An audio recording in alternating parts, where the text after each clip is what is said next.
Bienvenidos a Teoría Omicron. Este es nuestro primer programa. Desde ahora empieza nuestra aventura en los terrenos de la ciencia ficción y la fantasía.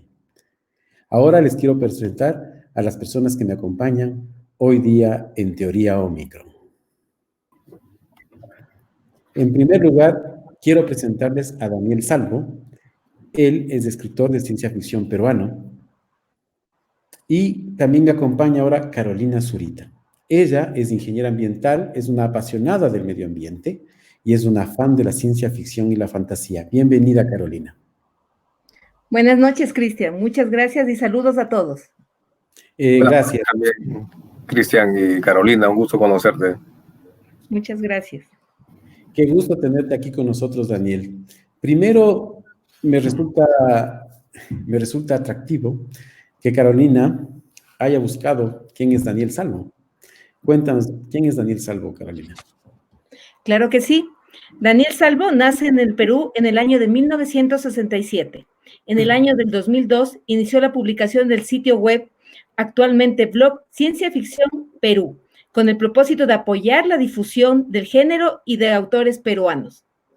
Ha publicado cuentos en diversos sitios web y también en publicaciones españolas, argentinas, peruanas y norteamericanas.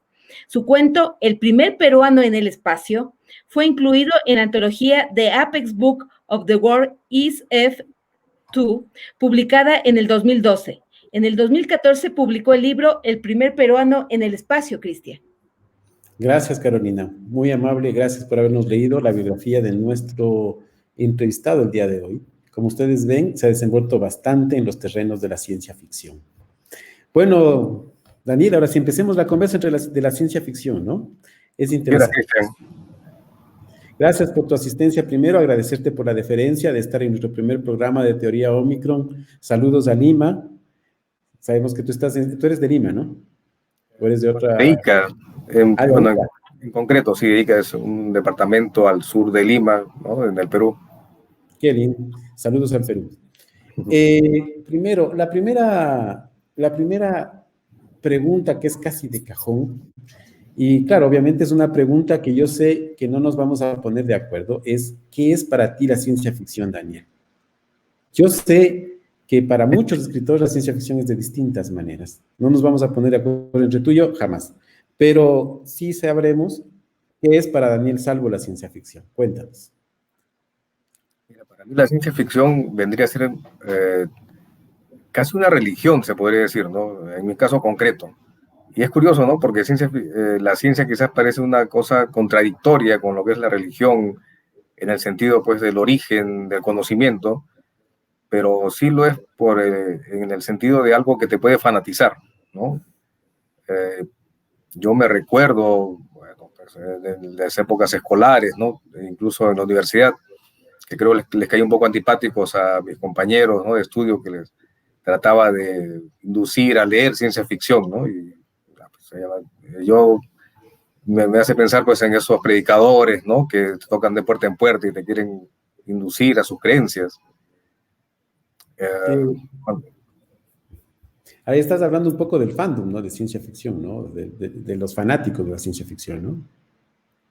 Mira, yo no sé si se dará en otros géneros, pero es curioso que la ciencia ficción genere ese tipo de gusto, ¿no? De un fanatismo, como tú lo llamarías, ¿no?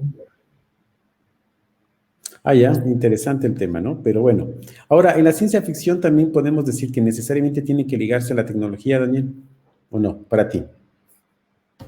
Yo creo que la palabra ciencia, digamos, lleva eso, ¿no? En el sentido, pues, que no trata de marcar una especie de distancia, ¿no? O una frontera entre lo que sería lo no objetivo, lo no científico, lo no tecnológico, frente a lo fantástico, ¿no? O lo meramente realista. Pero, bueno, algo que vemos cuando leemos ciencia ficción o vemos series, películas, es que al final todos los géneros se acaban mezclando a veces, ¿no? Hay fantasía, ficción, por ejemplo, ¿no? Tú ves por ejemplo, esta película, pienso, Hellboy, ¿no? están hablando de demonios, de hechizos, ¿no? Conjuros, pero al mismo tiempo hay una especie de supuesta ciencia nazi, ¿no? Que utiliza aparatos, tecnología, ¿no? Energía atómica para convocar demonios, ¿no?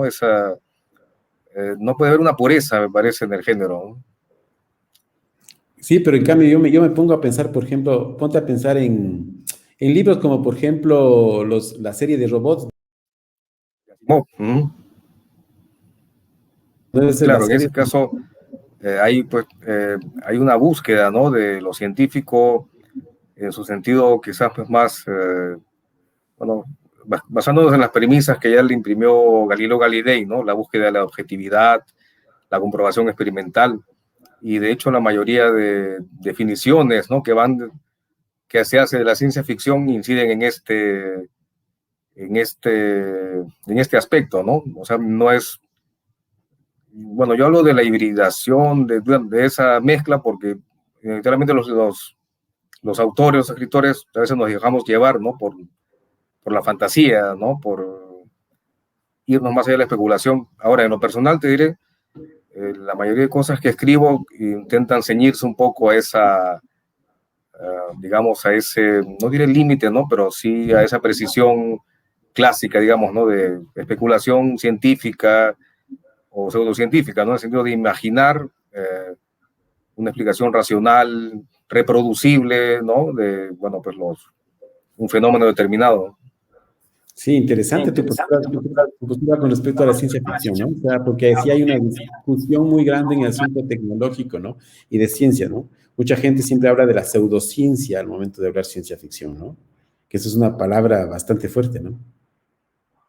Claro, porque pensemos, por ejemplo, cuando a veces se descubre que una teoría científica ha quedado desfasada, ¿no? O contradicha plenamente. Por ejemplo, alguna vez se especulaba sobre la telepatía y me parece que hoy en día hay una especie de consenso científico en que tal cosa es imposible, ¿no? O sea, no hay forma de que un cerebro humano se conecte, pues, a distancia con otro. Pero no deja de ser útil, ¿no? Utilizar la telepatía en algún tipo de ficción que se puede escribir ahora, y pensando en cuentos y novelas escritos ya hace ciertos años, bueno, me parece perfectamente válido, ¿no? Utilizar esa especulación, esa idea, pues, de que sería posible la telepatía, ¿no? A pesar de que sabemos que no, o bueno, pues hasta lo que dice la ciencia actualmente no es posible tal cosa.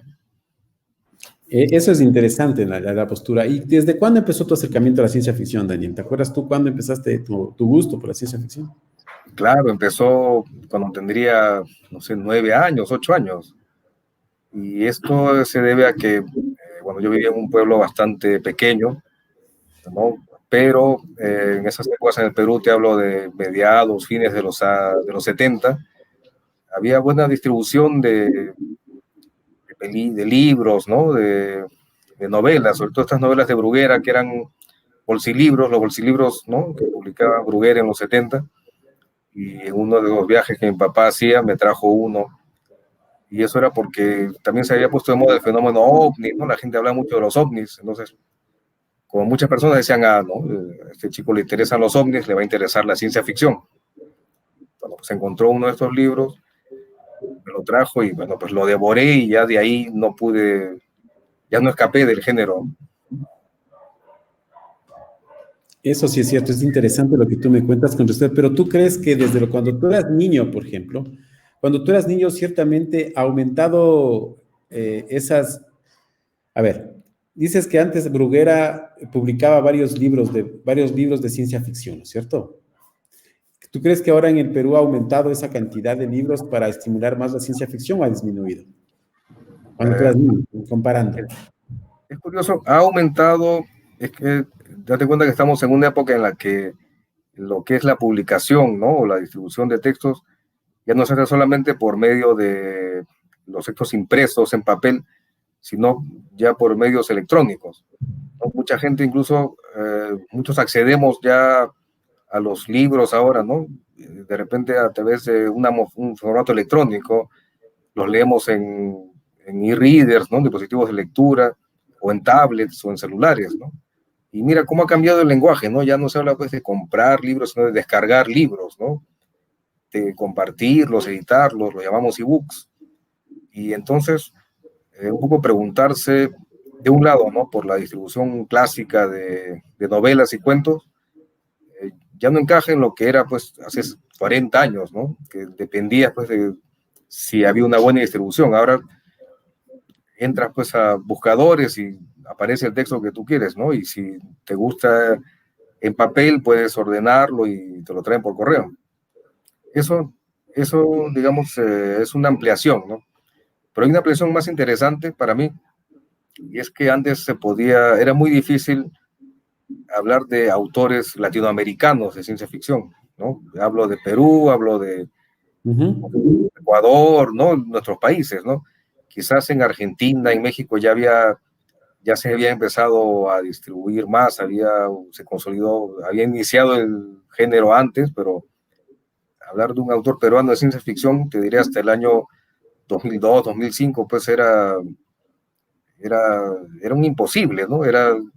Simplemente no existía, ¿no? Pese a que ya teníamos pues a figuras como José Adolf, Juan Rivera Saavedra, ¿no? Pero, digamos, volviendo a lo que ya se había comentado sobre la difusión, la distribución, no existía una especie de, digamos, no existía un canon de la ciencia ficción en el Perú, ¿no? Interesante, eso me hablas de dos puntos bien importantes ahí. El primer punto, por ejemplo, yo supongo que en tus primeros años tuviste alguna influencia de ciencia ficción en el Perú. ¿Cuáles fueron esos autores que te influyeron? Mira, yo creo que como la mayoría de escritores, ¿no? Latinoamericanos, si vamos a hablar de ciencia ficción, nuestras influencias básicas son autores extranjeros, ¿no? Mal que nos pese. Ahora, en mi caso, diría que es bastante curioso porque los primeros autores que leí eran autores españoles, ¿no? De la editorial Bruguera, que escribían en un formato que sería pues bastante pulp, digamos, ¿no? O sea, las aventuras de Bruguera eran, digamos, pues aventuras con héroes reconocibles, ¿no? Protagonistas, que se enfrentaban a un obstáculo, a un monstruo, a un villano y lo salvaban, ¿no? Lo derrotaban y se quedaban con la chica al final. O sea, era un esquema clásico, digamos. Y tenían nombres pues como Clark Carrados, Kelton McIntyre, ¿no? Y después de muchos años me entero que eran autores españoles, ¿no? Españolísimos, pero que mira cómo es, ¿no? Las políticas editoriales, ¿no? Como la gente siempre tendía a identificar la ciencia ficción con la anglosajón, decían, ahí tienes que usar ese nombre, pues, ¿no? Yo ni idea. Siempre había esa asociación entre lo norteamericano con la ciencia ficción, ¿no? En nuestros países al menos. Claro, ¿no? Lo anglosajón, pues, ¿no? O sea, como que podía ser, para escribir ciencia ficción tenías que ser, bueno, pues, ¿no? Hablar en inglés. Y incluso en el rock se dio eso, ¿no? Me parece los primeros grupos musicales de rock de Perú al menos tocaban en inglés, ¿no?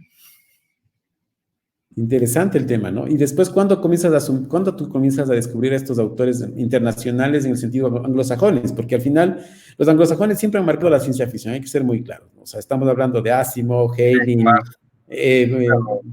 Bradbury, autores íconos de la ciencia ficción que han marcado la ciencia ficción, indudablemente. Philip Dick, no podemos desmerecer también de él. ¿Desde cuánto comienza ese descubrimiento tuyo? Ya el cambio se da en los 80, ¿no? Digamos que estoy en la secundaria,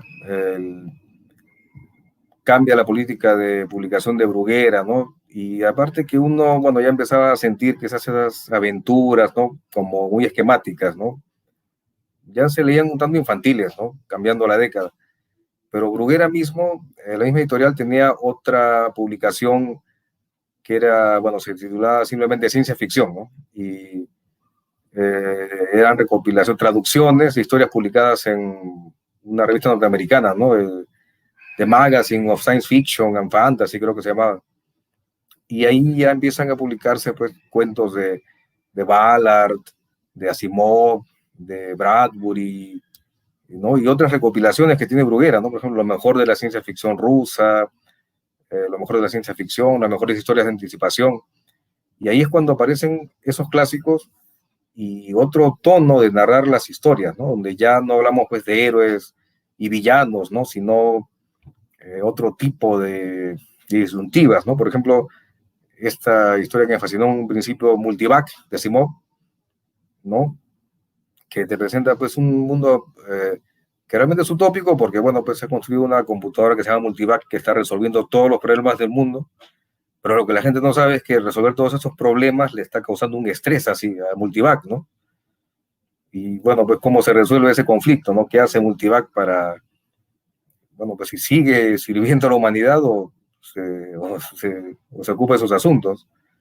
O los cuentos de Ballard, por ejemplo, me causaron un impacto tremendo porque son unas cosas, pues unas historias muy secas, digamos, no prácticamente no hay acción, sino te plantea pues te hace ver el mismo mundo en el que estamos viviendo, es un mundo setentero, pero como una cosa pues alienígena, ¿no?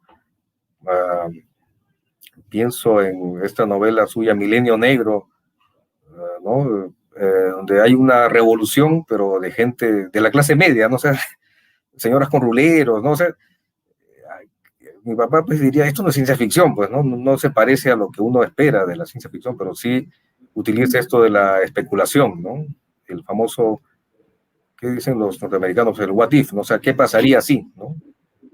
Y el what if es interesante, ¿no? Porque el what if es donde empieza la ciencia ficción. O sea, desde mi perspectiva, cuando uno se comienza a aprender what if, ya, ¿qué pasaría si? ¿Qué Claro, ¿no? pasaría si hubiese coronavirus? Ya sabes cómo estaríamos, ¿no es cierto? Es el what if, ¿no? Sí. Y en ese sentido, por eso bueno, también se define la ciencia ficción también como una especie de herramienta conceptual, ¿no? O sea, en otros países se valora mucho la ciencia ficción, no por su capacidad de predecir el futuro, sino de anticiparlo, ¿no? O sea, de dar alternativas. Mira, si podría pasar esto, podría pasar lo otro, podría pasar. Y, no sé, quizás sirva como una especie de alerta, ¿no? Que en otros ámbitos es útil como herramienta y, bueno, acá todavía estamos por descubrir. Sí, En Sudamérica. en Sudamérica recién estamos empezando en la ciencia ficción. Yo creería que todavía no tenemos, estamos empezando en el asunto de la ciencia ficción, ¿no? O sea, todavía tenemos autores, poquitos regados en el género, ¿no? ¿Te ha dado esa impresión a ti? Mira, lo que ocurre es que hace poco he visto un documental sobre el boom latinoamericano de literatura, ¿no? De los 60, 70, y lo que pasa es que es la idea que ha arraigado sobre lo que es la literatura, que abarca muchas cosas, ¿no? O sea, no solo cómo debe ser un escritor, qué debe escribir, sino cómo se publica y qué es cómo se crea un canon literario, digamos, ¿no? O sea, pensemos en esta palabra canon, ¿no? Viene de canonizar, que es digamos, el instrumento de la Iglesia Católica pues, para declarar santo a una persona, ¿no? O sea, usando ese lenguaje pseudo religioso, pues diríamos que crear un canon literario es pues crear nuestros santos de la literatura, ¿no? Pero esos mecanismos del siglo pasado, del siglo XX, ¿cómo se aplican ahora que estamos en una época en la que, bueno, pues cualquiera de nosotros podría publicar, ¿no?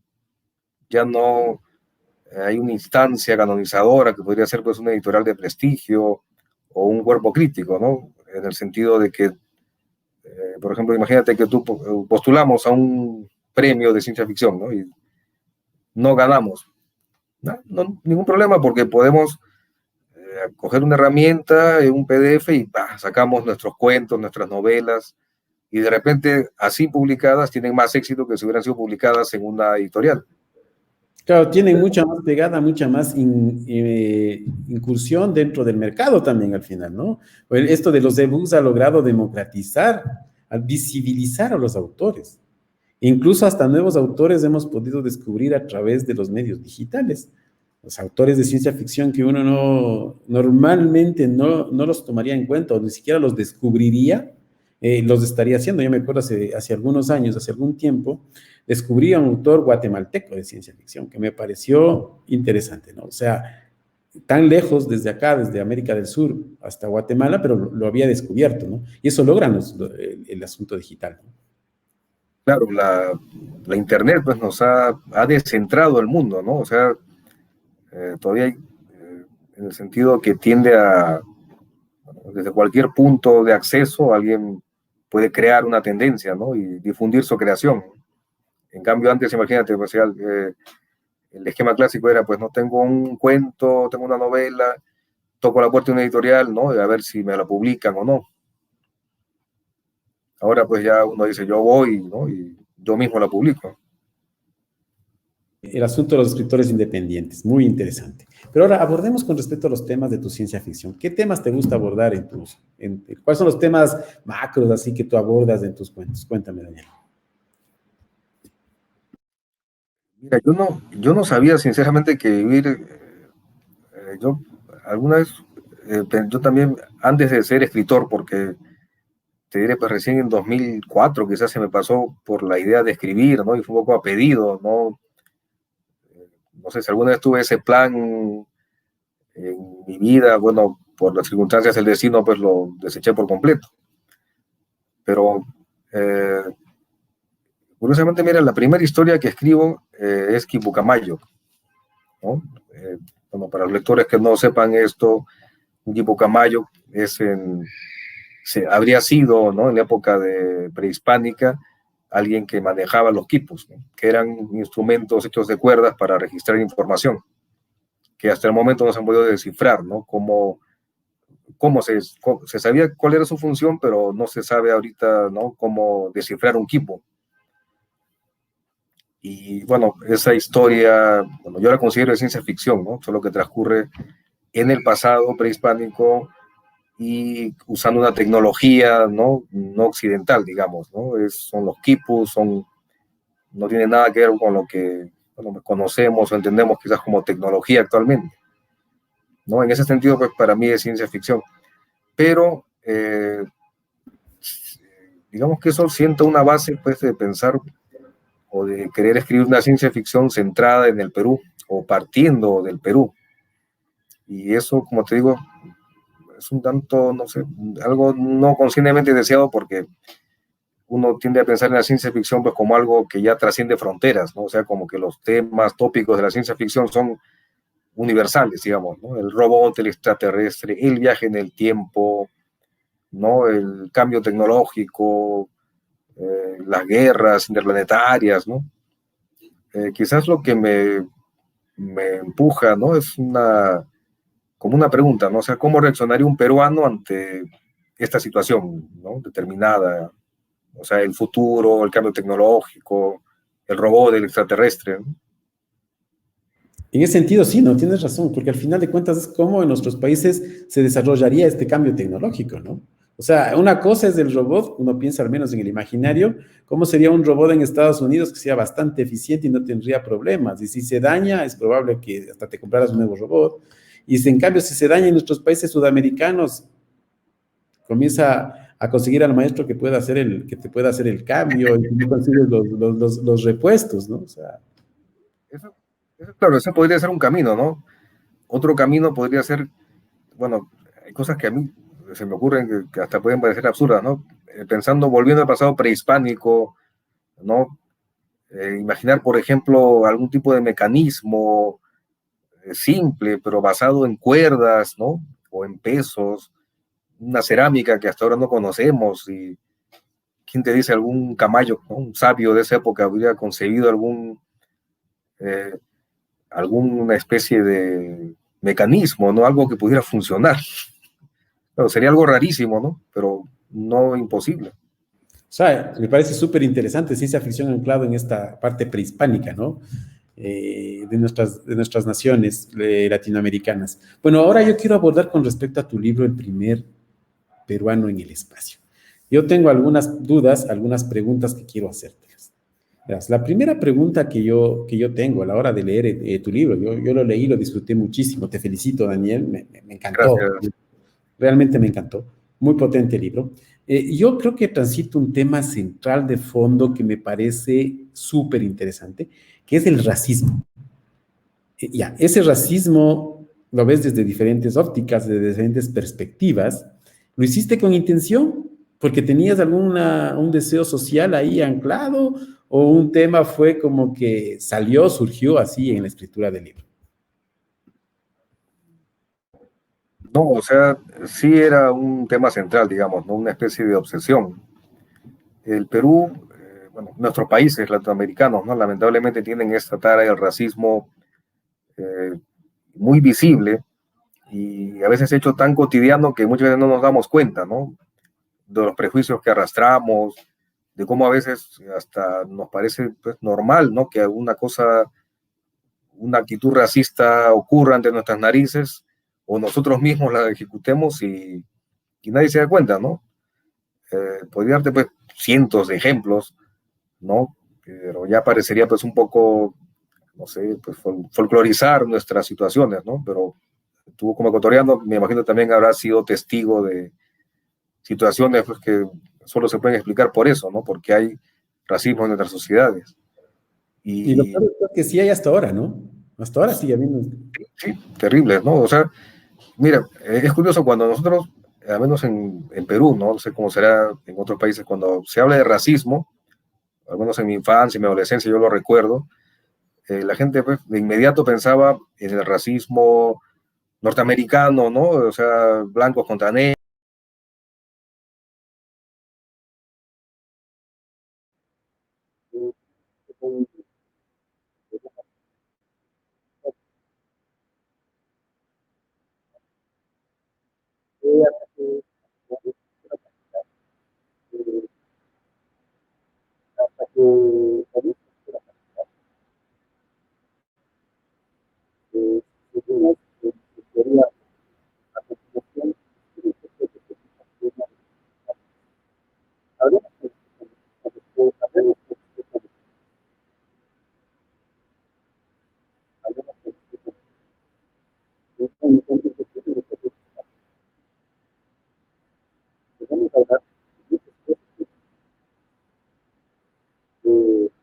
Daniel está otra vez conectando. Ahí te conectaste. Hola, Daniel. El mouse cobró vida. No hay problema. Así sucede aquí en Internet. Sí. Cuéntame. No, bueno, te decía que bueno, cuando pensamos en racismo a veces, ¿no? Básicamente lo atribuimos a otros países, ¿no? A otros ámbitos, ¿no? Decimos, mira, pues, ¿no? Los norteamericanos, ¿no? Mataron a Martin Luther King y al mismo tiempo acá sostenemos esta actitud, pero no nos parece racista o nos parece pues, que sería normal, ¿no? Pensemos en los comerciales de televisión, los concursos de belleza, ¿no? Cuando se cuestiona a veces, ¿no? Oye, estos comerciales parecen hechos pues, por suizos, ¿no? Por suecos, y de inmediato quien lo defiende dice, no, mira, ¿qué esperabas, no? La cámara tenemos que vender, ¿no? Y bueno, uno lo ha visto y creo que no podemos negar que en nuestros países, ¿no? Tu apellido, tu forma de hablar, el español, tu color de piel te define, ¿no? Te da pues unas oportunidades y te quita otras. En ese sentido, es súper interesante. Incluso yo diría que ahí también abordas otro tema que también me llama la atención en tus cuentos, que es la identidad latinoamericana, ¿no?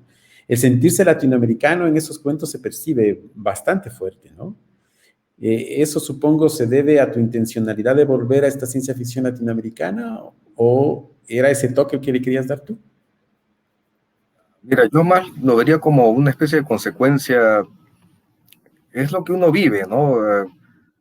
Creo que si lo hiciera intencional, más bien es al revés, no creo que lo intencional hubiera sido querer hacer algo más inocuo, digamos, ¿no? Más universal, por decirlo así, ¿no? O sea, pretensión de universal, es decir, mis protagonistas podrían estar, ¿no? Mis personajes en cualquier lugar del mundo, ¿no? Pero, o sea, creo que la situación, sin tanto querer, bueno, hacer una literatura de denuncia, ¿no? Diría pues que la situación, lo que uno vive, experimenta aquí en Latinoamérica, pues es un excelente caldo de cultivo para la ficción, ¿no? O sea, es como ver paso para ficcionalizar. Y a veces hasta uno podría decir, de repente solo estoy utilizando esa situación para crear historias y en el fondo, pues, no me importe, pero lo que pasa es que es como ese cuento que hablan, ¿no? De la rana que la ponen en una olla, ¿no? Y empiezan a hervir el agua y la rana pues cree que está tomando un baño caliente y en realidad la están cocinando, ¿no? O sea, uno vive en una atmósfera pues que tiene una serie de características, pero bueno, uno las ha vivido toda su vida y no percibe la diferencia entre eso y lo que puede estar bien o está mal. Y quizás la narrativa sea una manera de precisar, ¿no? O sea, bueno, dónde está el mundo que uno quisiera y cómo está el mundo bueno, en el que uno ha aparecido. Es sumamente interesante lo que me dices, y esto me haces acuerdo de algo sobre la denuncia social. Yo siempre he sostenido que la extrapolación en la ciencia ficción, que es una de las cosas fuertes en la ciencia ficción, la extrapolación, ¿no? Yo siempre he sostenido que la extrapolación es una denuncia social camuflada. Mira, interesante. Entonces, siempre he sostenido que para mí es como una denuncia social media camuflada. Y yo he visto en tus cuentos esta denuncia social, ¿no? O sea, aunque nos revistamos de futuro, siguen siendo las mismas cosas que nos preocupan actualmente. ¿Qué opinas de esto? Inevitablemente, al incluso imaginar un futuro, no podemos salir de nuestro presente, ¿no? De lo que hemos vivido, de lo que estamos experimentando. Pero acuérdate también cuando hay un título muy clásico, me parece, norteamericano, ¿no? De historias, ¿no? Que se llama If This Goes On, o sea, si esto continúa, ¿no? O sea, si esto sigue así, bueno, pues va a pasar esto en el futuro, ¿no? Y, o sea, pensemos en esto, ¿no? En los años 70, 80, había una serie de problemas, ¿no? Fácilmente identificables como subdesarrollo, en resumida cuenta, subdesarrollo. Pero acuérdate que en esos años todavía pensábamos que en el año 2000, ¿no? Todo se iba a solucionar. ¿No? Había que hacer bastante fe en el futuro, ¿no? Bueno, el año 2000 pues era la cifra mágica, ¿no? 20 años, no sé por qué nos parecía pues que tan fácilmente la gente miraba pues cosas que nos ilusionaban, ¿no? Mira, ya hubo el viaje a la luna, ¿no? Ya hay computadoras, ¿no? Desde el año 2000 va a pasar esto. Estamos en 2020 y la verdad pues no parece que hubiera cambiado mucho respecto a cómo era la situación hace 40 años. Entonces, ya es un arranque para otra especulación de ciencia ficción, ¿no? O sea, y si esto continúa así, o sea, llegaremos al año 2100 tan subdesarrollados como cuando estábamos en 1930, 1920, seguirá siendo Sudamérica un país, pues, no sé, del tercer mundo. En ese sentido, sí, ¿no? Tienes razón totalmente lo que tú dices. Comparto contigo lo que dices, ¿no? Sí, es totalmente interesante. Claro, mira, eso podría parecer, ¿no? A denuncia social, pero, bueno, como te digo, yo quizás estoy tan deformado por la ciencia ficción que a mí me parece una pregunta de ciencia ficción, ¿no? O sea, imaginemos el futuro, ¿no? Ya no podemos, pues, quizás imaginar, pues, superhéroes, héroes latinoamericanos, ¿no? Que van a vivir aventuras similares a los héroes de la era pulp norteamericana, ¿no? O sea, no creo, no sé, me parece que sería un poco exagerado, o yo no podría al menos imaginar, pues, un Flash Gordon latinoamericano, ¿no? Un Buck Rogers peruano, obviando, pues, el mundo en el que realmente vivimos, ¿no? Pero sí preguntarme cómo va a continuar mientras otros países, pues, ya avanzan. Mira, imagínate, hoy día estaba por lanzarse una misión de los Emiratos Árabes a Marte, ¿no? Que está previsto que llegue en febrero de 2021. Y en estos días también me parece que en Estados Unidos y no sé si la India o China también. O sea, mira, 3 países ya van a enviar sondas a Marte previstas para este año que viene. Y nosotros, bueno, ¿cómo estamos en tecnología, no? ¿Cómo estamos en avances?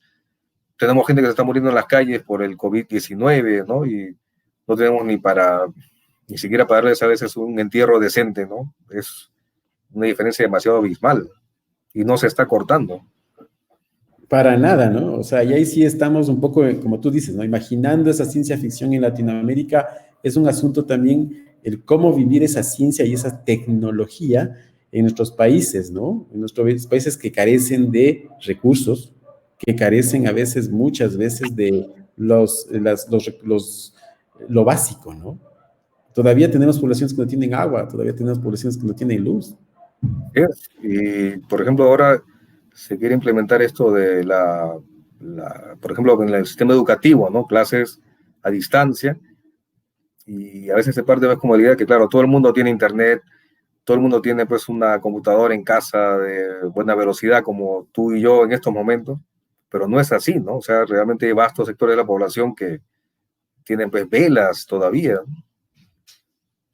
Y eso es cierto, ¿no? O sea, el tema es que todavía tenemos ciertas falencias que tenemos que como sociedad latinoamericana comenzar a avanzar. No solo es en el Perú, en el Ecuador, es toda la sociedad latinoamericana en su conjunto, ¿no? O sea, sí es un tema de continente, ¿no? Yo sí siempre lo he sentido de esa manera. Otra pregunta que te quería hacer, también tengo una duda interesante, es ¿cómo abordas tú tus cuentos a la hora de escribir?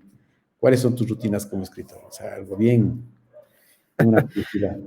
Mira, una vez leía a Carlos Fuentes, ¿no? Hablar de las rutinas de escritor, y al principio le habla pues una especie de horario casi espartano, ¿no? Casi suizo, cronométrico, ¿no? A tal hora, tal hora, tal hora. Pero después él aclara que él podía, digamos, disfrutar de esa comodidad, ¿no? Porque para mí es una comodidad del orden cuando estuvo de embajador, creo que en Inglaterra, porque cuando él dice que retornó a México, se desconfiguró todo, pues, ¿no? Siempre había un problema, una cosita, ¿no? Por ejemplo, un poco de burla, pues él dice que lo peor que le pasaba era cuando lo invitaban a almorzar a Palacio de Gobierno, ¿no? Porque llegaba a la 1, el almuerzo empezaba a las 3 y se iba como a las 7, era un día perdido en nada, ¿no? Y es algo, bueno, igual me pasa a mí, ¿no? Estoy de repente una llamada telefónica, tengo un espacio al fin para escribir, pero por más que intento hacer horarios, ¿no? Rutinas, siempre pasa algo que nos desconfigure esa intención. Ya prefiero plantearlo bueno, pues, el único orden que se me ocurre es decir, bueno, una vez que inicio un cuento, lo sigo hasta que lo acabo, ¿no? Pero bueno, no podría programar de tal hora a tal hora escribo, ¿no? De tal hora corrijo. Lo que sí invierto bastante tiempo es en informarme, ¿no? Porque, digamos, dentro de mis proyectos de escritura, bueno, quiero ambientar muchas cosas en las etapas prehispánicas, coloniales, ¿no? De las que realmente estoy sorprendido del tipo de cosas que realmente pasaron aquí, ¿no? En nuestros virreinatos y que no sabíamos. Súper interesante lo que tú me cuentas. Bueno, y ahora cuéntame, ¿cuáles son tus inquietudes, tus otras inquietudes ahorita? Me has dicho con respecto a lo prehispánico, es una de tus inquietudes. ¿Otras inquietudes que tengas con respecto a tus temas de ciencia ficción? No, me interesa mucho la historia alternativa, ¿no? La Que algunas personas, ucronía, la ucronía te interesa a la ti, ¿no? ucronía, claro, ¿no? El famoso, el que hubiera pasado, sí, Así hay un es. cambio histórico y de repente otra cosa, lo que pasaran las cosas de manera distinta, ¿no? Un conflicto militar, por ejemplo, que en vez de perderlo lo ganáramos, ¿cómo habría cambiado la sociedad en ese contexto? O si una invención que se desarrolló en otro país, ¿no? Se desarrollase aquí. Por ejemplo, mira, en la colonia tuvimos un personaje que se llama Santiago de Cárdenas, que por los años 1770 y algo, ¿no? Desarrolla una idea de un aparato volador, ¿no? De hecho, él crea un neologismo, ¿no? Aeronauta.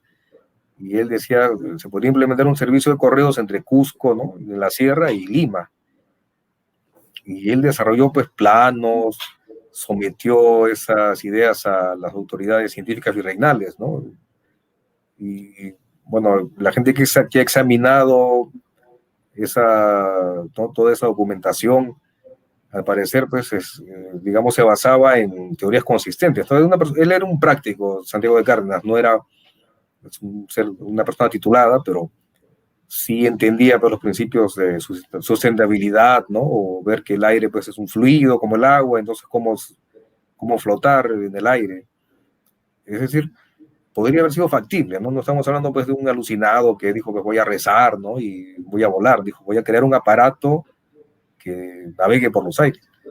Ahora imagínate que hubiera podido crear un prototipo, ¿no? Real, y de repente hubiéramos tenido, pues, ¿no? Un aeroplano en pleno virreinato peruano, ¿no? En 1700 y tanto. Interesante lo que tú me cuentas, Daniel, me parece muy, muy simpático. Interesantes tus planteamientos, tus nuevos planteamientos y tus inquietudes ahora a la hora de escribir relatos de ciencia ficción, que me parece muy interesantes, desde ya quisiera leerlos, ¿no? Ahora, Gracias. ahora yo tengo una pregunta, o Carolina tiene una pregunta, con respecto a ti, que me decía que quería hacerte una pregunta, ¿no? Carolina, hazle la pregunta, por favor. Muchas gracias, Cristian. Qué interesante lo que ha contado en este momento. Sabe que leyendo en internet, justamente pude identificar que en el Perú hay bastantes autores jóvenes de géneros como la ciencia ficción, la fantasía y el terror. ¿Qué nos puede contar de esto? Bueno, retornando a lo que decíamos, ¿no? De la ventaja que existe ahora de la autopublicación por internet, y también el surgimiento de nuevas editoriales, ¿no? Emprendimientos jóvenes. Resulta pues que sí, hay bastantes personas, bastantes autores y autoras, ¿no? Que no están incursionando en el género, ¿no? Como una especie de concesión, sino están desarrollando ya lo que consideraría pues una producción sostenida, ¿no?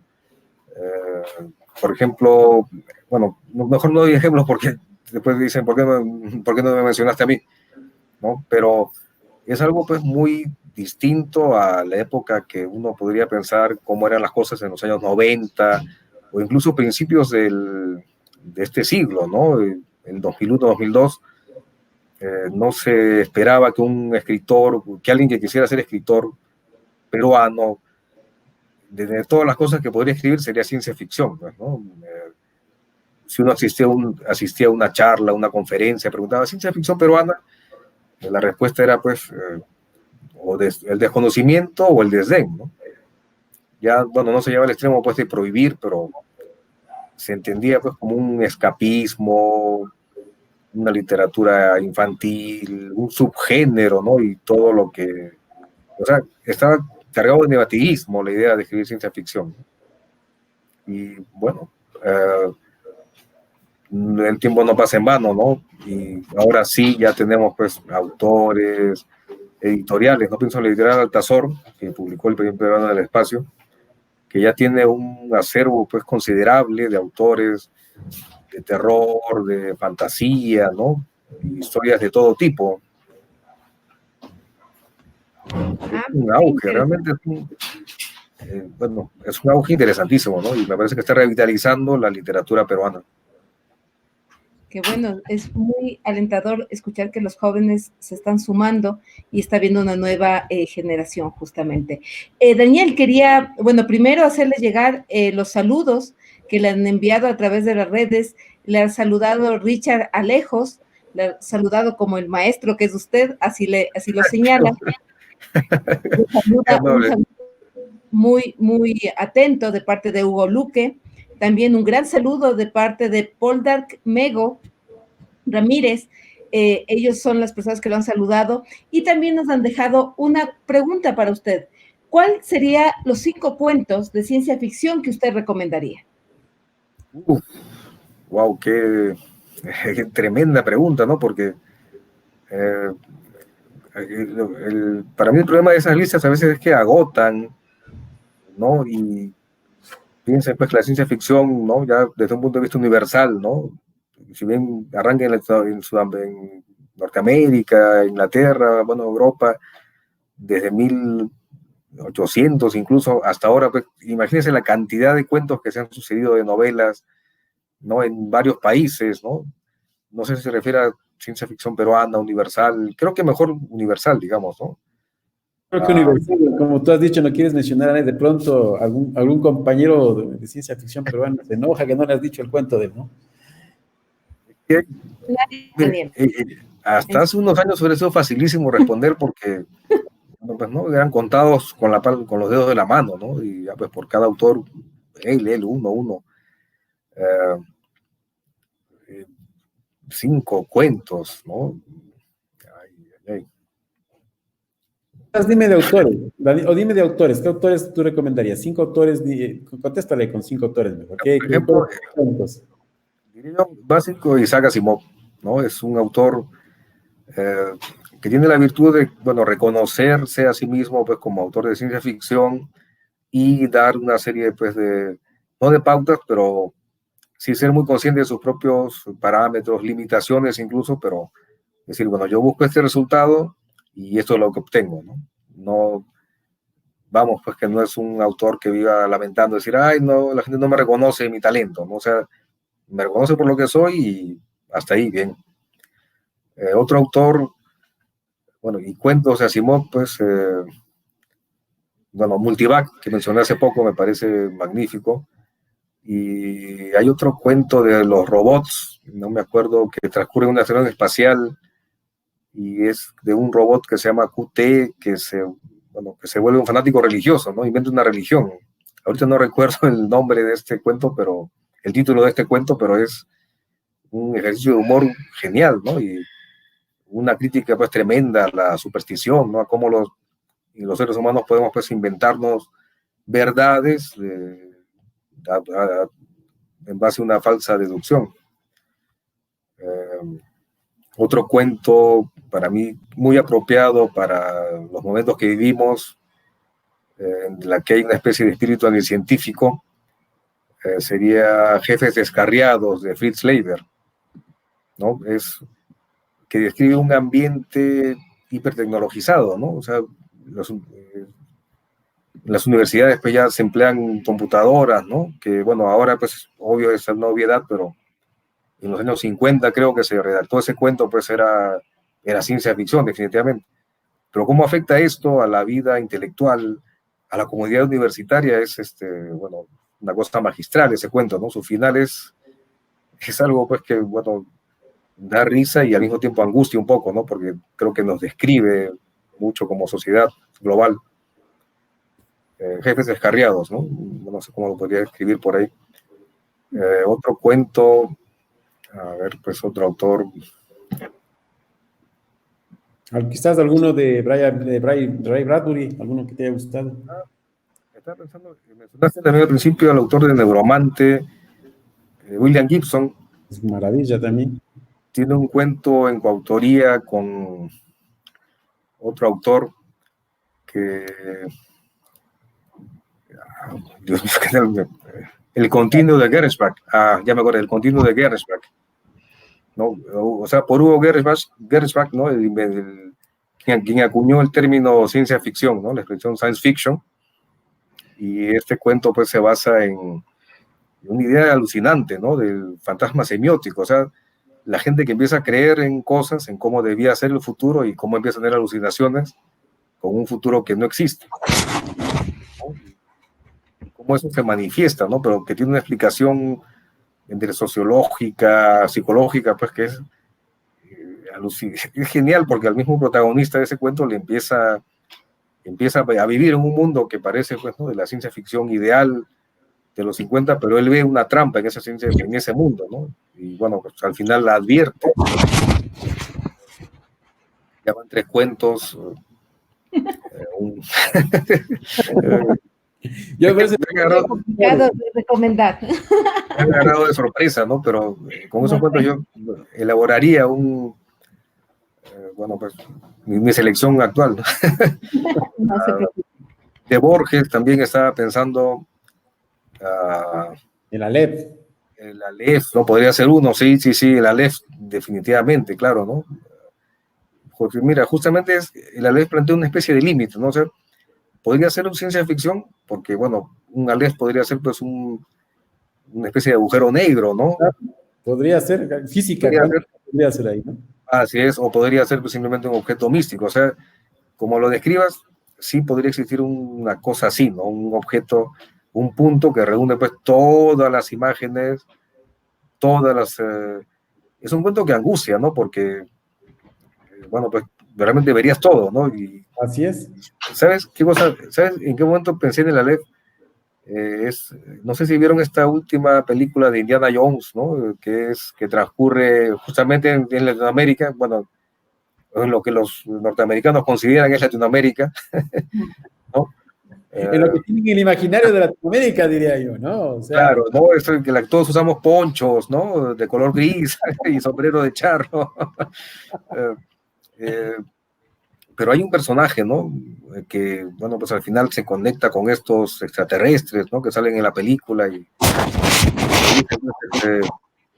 le dan una especie les voy a dar un regalo, dice, ¿no? Y dice, pues dame el regalo, quiero saberlo todo, ¿no? Y me hace pensar en eso lo que sería, pues, realmente contemplar un Aleph, ¿no? O sea, ¿qué nos causaría eso, no? Ahora, Borges lo resuelve de una manera, pues, no sé, bastante irónica, muy argentina, diría yo, ¿no? Porque él utiliza esa visión para vengarse de Carlos Argentino Daneri, ¿no? Su rival en ese cuento. Pero lo que pasaría, me parece, pues, sería muy similar a lo que le ocurre a ese personaje de la película de Indiana Jones, ¿no? Que ese todo, pues, para un ilimitado, para un cerebro limitado, pues, le quema, nos destruiría, ¿no? Esa sería una especie de ciencia ficción metafísica, digamos, ¿no? Ya ese es un... Pero yo estaba pensando en otro cuento de Borges que es El Inmortal. El Inmortal se llama El Inmortal, pues, ¿no? También ese, ¿ah? ¿No? Porque, bueno, pues también, bueno, juega con la idea de la ciencia, con una idea, pues, ¿no? De la inmortalidad descubierta por un método, no descubierta, sino, pues, ¿no? Concedida, lograda accidentalmente, digamos, ¿no? Un río que concede la inmortalidad, ¿no? De repente puede existir realmente algún tipo de compuesto que nos permita, pues, prolongar nuestra vida, ¿no? Conservar nuestros tejidos indefinidamente. ¿Quién lo sabe?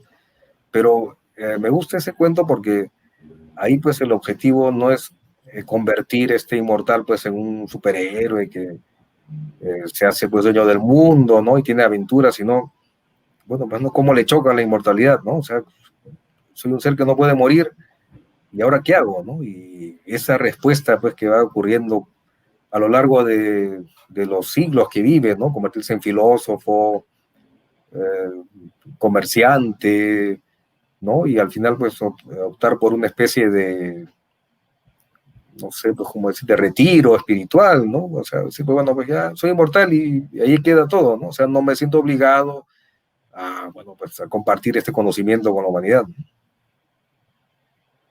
Interesante lo que nos has dicho. Carolina, ¿tienen alguna pregunta en redes?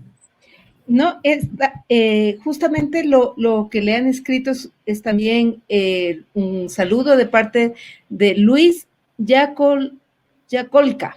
Sí, un saludo. Hola, Lucho. Muy interesante lo que está señalando Daniel en este momento.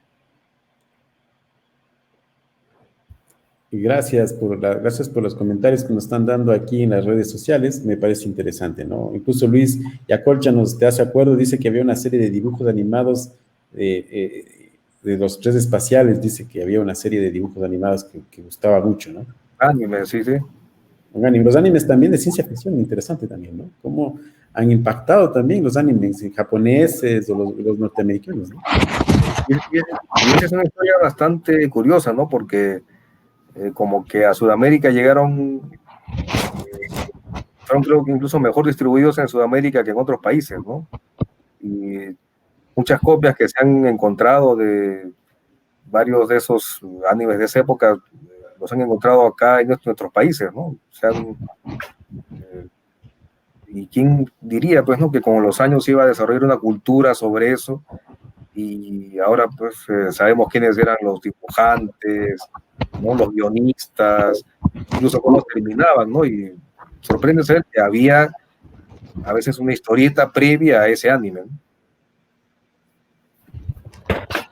No sé si ustedes llegaron a ver, por ejemplo, Fantasmagórico, ¿no? El esqueleto, vengador, justiciero, y resulta que se basaba en un personaje que se llama Murciélago Dorado, ¿no? En Japón, ¿no? Bueno, acá lo tradujeron como Fantasmagórico. Sí, ¿no? Interesante, ¿no? Bueno, ahora quiero invitarte ahora, Daniel, a que escuches nuestras noticias, tanto de nuestra revista como de ciencia ficción, que ahora Carolina nos va a comentar. ¿Qué noticias nos tienes, Carolina? Por favor, coméntanos. Muchas gracias, Cristian.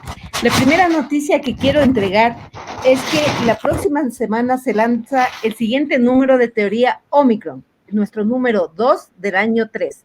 En este número hemos recibido colaboraciones de varios países como Ecuador, Perú, Colombia, Chile, México, Argentina, Uruguay, España, Bélgica y Estados Unidos. Y tenemos una entrevista exclusiva con la escritora peruana Tania Tinjalala, ¿no es cierto? Ella está radicada en Finlandia. Ahora les voy a mostrar lo que tenemos en nuestro número actual. Como podemos ver, hablando con Omicronianos, nuestro editor nos trae una entrevista exclusiva con María Alejandra Almeida, una de las jóvenes talentosas escritoras ecuatorianas de ciencia ficción y fantasía. También tenemos en Reporte Omicron, Alexis Cusme nos entrega un análisis de la novela La 13ª Forma, de Max I. Vega. También tenemos en nuestra sección Reporte Omicron, ¿cómo se llama? Leonardo Espinosa nos comparte su proceso creativo y colaborativo en el libro COVID-19 CFCH, Antología Ciencia Ficción en tiempos de pandemia. En Otro Mundo Omicron, Rosana Pucheta comparte un artículo sobre la ciencia ficción y el personaje de Thomas Mann. También tenemos Histomicron, donde Francisco Segovia nos comparte su artículo sobre la mítica película King Kong. Así también, en Ciudadanos Omicron, tenemos que Cristian Londoño Proaño nos comparte su artículo Robert Sheckley, el Voltaire de la ciencia ficción. También tenemos la sección especial Omicron, donde Jesús Ramírez nos comparte en forma exclusiva su relato Obsolescencia. Trovadores de Omicron, Romy Rick nos comparte su poema Ciencia Ficción. Así también tenemos más de 30 colaboraciones en la parte de cronista Omicron de diferentes países que nos comparten esta información. Así también tenemos, súper importante señalarles que tenemos en el cine de ciencia ficción, tenemos pendiente también algunos estrenos, entre ellos tenemos a Venom, de Witches 2, de Eternals, entre otras películas que están en este momento. Tenemos algunas recomendaciones de libros de ciencia ficción que los pueden encontrar en Amazon. La Tierra Errante, de Cixun Liu, El primer peruano, de nuestro invitado Daniel Salvo, Fluyen mis lágrimas, dijo el policía, del escritor ícono Philip Dick, Los improductivos, de Cristian Londoño Proaño. Estos son algunos títulos que podemos recomendar. Gracias, Carolina, por la información. También cabe mencionar una noticia que también es del Festival Celsius, que se está desarrollando en España de ciencia ficción, que también es uno de los festivales importantes del género de la ciencia ficción, ¿no? En la próxima semana hablo sobre este Festival Celsius que se desarrolla en España y que es importante para el mundo hispanoamericano. Con respecto solamente a acotar, con respecto a Daniel, que su libro está disponible también en Amazon. ¿Cómo lo pueden encontrar, Daniel? Bueno, clic ¿no? En el buscador de Amazon y Daniel Salvo o El primer peruano en el espacio. Está a un precio muy módico. Y me parece súper interesante que puedan adquirir este libro, que me parece muy bueno. Yo lo leí de principio a fin. Incluso lo comenté en su momento. Me parece interesante. Miren, este es el físico, ¿no? Sí. Pero ya creo que está agotada la edición, ¿no? Pero en buena hora, mi editor José Donaire, ¿no? Ya pues incursionó y lo editó en versión Kindle. Sí, muy interesante, muy interesante el tema, ¿no? Me parece interesante lo que nos comenta sobre el primer peruano en el espacio, que es tu libro. Bueno, Daniel, te agradecemos por la presencia hoy día con nosotros en Teoría Omicron. Nos quedaron alguna pregunta, nos quedó en el tintero, en las redes sociales. Esperemos que puedas tú mismo contestarle después de terminar el programa para que tú puedas decirle la respuesta. Y bueno, aquí estamos dando por término nuestro programa. Quiero agradecerte tu presencia, tus palabras, tu conocimiento. Súper interesante todo lo que nos has contado. Realmente se nota que la ciencia ficción latinoamericana atraviesa por un gran momento. Igual, gracias Carolina por habernos compartido estas noticias. Carolina, tus palabras finales antes de dar la palabra a Daniel. Muchas gracias, Cristian. Gracias. Quisiera agradecer por habernos acompañado el día de hoy en esta transmisión y esperamos realmente a todos que nos han estado hoy puedan comentarles y que nos sigan acompañando todos los viernes a las 7 de la noche, hora GMT-5. Realmente decir esto, yo le comentaba a Cristian, me suena estar en ciencia ficción, con una hora tan rara de GMT-5. Daniel, tus últimas palabras para este programa. Primero agradecerles a Carolina, ¿no?, que recién conozco, y a ti por esta, bueno, por la magnífica labor que estás haciendo, ¿no? Porque esto es lo que también le hace falta al género, ¿no? La difusión, ¿no? Y el contacto entre creadores, ¿no?, de diferentes países. Bueno, muchas gracias por eso y por esta hora que se ha pasado. Bueno, son ustedes unos excelentes conductores porque ha sido muy ameno todo este momento. Te agradecemos, Daniel, por tu deferencia y nos has dado la primera patada. Ahora, yo espero que esta patada sea hacia el espacio, ¿eh? Igual que tu libro, ¿no? Muchas gracias. Te agradecemos, Daniel. Te agradecemos, Daniel. Agradecemos la atención de todos ustedes en este primer programa de Teoría Omicron. Espero que nos sigan viendo en los siguientes programas que se transmiten los días jueves en vivo a las 7 de la noche, GMT-5. Todo lo que sucede en la ciencia ficción y la fantasía ocurre en el multiverso. Así dice el dicho de Teoría Omicron. Hasta la próxima. Nos vemos.